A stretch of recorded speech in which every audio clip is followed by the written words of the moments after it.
Assalamualaikum warahmatullahi wabarakatuh.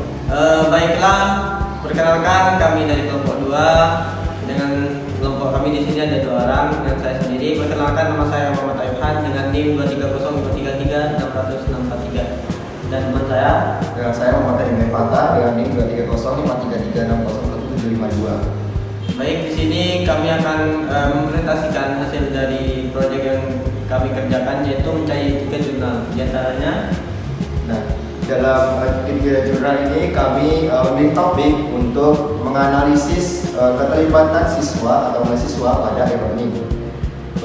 Baik, di sini saya akan menjelaskan artikel pertama saya, yaitu tentang Student of the Institution on Condition for Online Learning, yaitu sebuah judul yang mana menjelaskan tentang salah satu syarat penting yang berada dalam pembelajaran sebuah daring tersebut.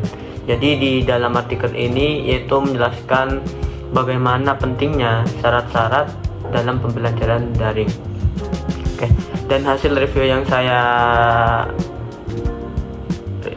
review dari jurnal itu sendiri, yaitu hasil dari review saya itu terdapat beberapa aspek. Dan antaranya itu dalam pembelajaran daring itu sendiri, yaitu munculnya sejak awal COVID, di mana COVID-19 ini merajalela pada tahun kisaran 2019. Nah, sejak awal kemunculan itu sehingga timbullah yang dinamakan pembelajaran secara online tersebut. Nah, telah menjadi bidang penelitian yang semakin dinamis, pembelajaran daring ini adalah sebuah cara di mana cara belajar mahasiswa ini yaitu menjadi sebuah subjek utama, sedangkan guru yaitu menjadi kunci dari berperannya guru dalam pembelajaran daring tersebut.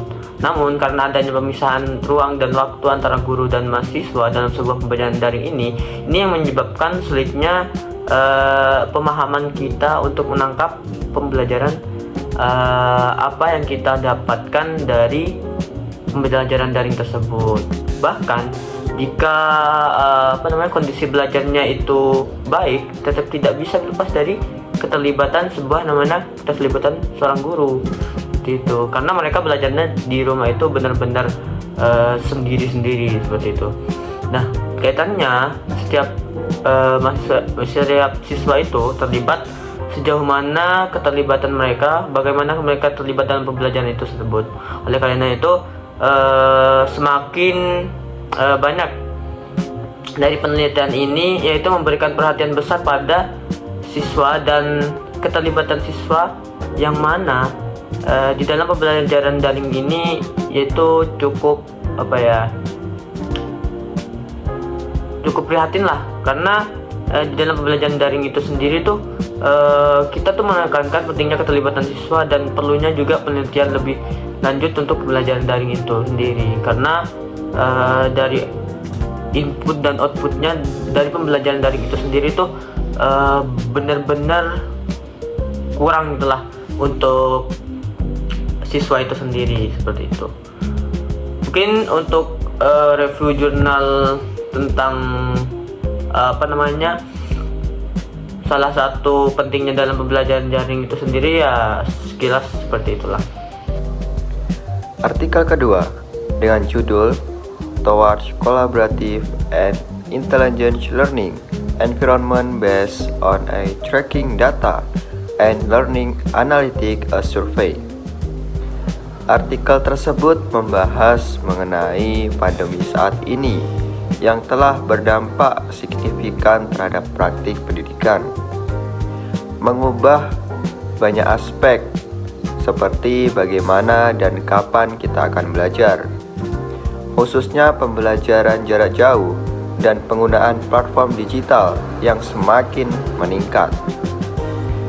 Pengajaran daring dan pembelajaran daring telah memberikan banyak manfaat untuk retensi informasi dan fleksibilitas jadwal di dunia yang telah on demand ini, sekaligus meruntuhkan hambatan yang disebabkan oleh lokasi geografis fasilitas fisik, masalah transportasi, hingga hambatan fisik. Namun, para pendidik dan para peneliti telah memperhatikan bahwa banyak siswa yang menghadapi penurunan pembelajaran dan kinerja sebagai akibat dari peralihan yang mendadak pengajaran daring dan pembelajaran daring dari ruang kelas di seluruh dunia. Dalam artikel ini juga akan berfokus pada peninjauan teknik dan sistem pelacakan mata, metode pengumpulan dan pengelolaan data, kumpulan data, dan analitik data pembelajaran. Artikel tersebut kemudian akan menjelaskan dan membahas mengenai tantangan yang krusial dan isu-isu terbuka dari lingkungan pembelajaran saat ini, serta metode pembelajaran data. Tinjauan dan diskusi menunjukkan bahwa potensi transformasi cara mengajar dan belajar tradisional di kelas dan kelayakan untuk mendorong proses pembelajaran secara adaptif menggunakan pelacakan mata, ilmu data, analitik pembelajaran multimoda, dan kecerdasan buatan. Temuan-temuan tersebut menyerukan perhatian dan penelitian yang lebih lanjut mengenai sistem pembelajaran kolaboratif dan cerdas. Perangkat plug and play dan modul perangkat lunak, ilmu data, dan metode analisis pembelajaran untuk mendorong evolusi pembelajaran tatap muka dan lingkungan e-learning, serta meningkatkan kolaborasi, keterlibatan, dan keberhasilan siswa. Artikel ketiga dengan judul Promoting University Students Self-Regulated Learning Skills on E-Learning Platforms Using Educational Data Mining.